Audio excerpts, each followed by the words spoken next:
Ok geng, aku nak review satu rod daripada Tachi, iaitu Tachi Minotaur 6, The UL Game Changer. Dekat tangan aku ni panjang dia 5 kaki 5 dengan luar weight 5 12 gram dan line weight dia 28 lb lah. Dia punya receipt geng, memang cantik kan, macam custom punya. Yang dekat tangan aku ni untuk BC punya. Dia punya grip ni pakai Eva. Memang sedap kan rod ni. Untuk rod ni dia datang dengan 7 biji cincin daripada stainless steel kan. Dia punya cincin daripada stainless steel. Ni dia punya ni lah. Kat sini ada logo Tachi. Untuk rod ni kan dia datang dengan warna silver macam ni.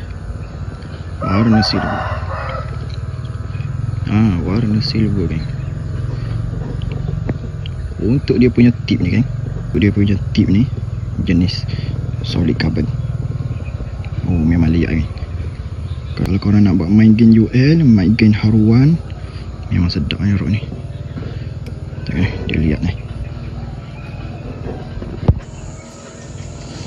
Tengok kan, lihat ni. Memang lihat. Sedap kan.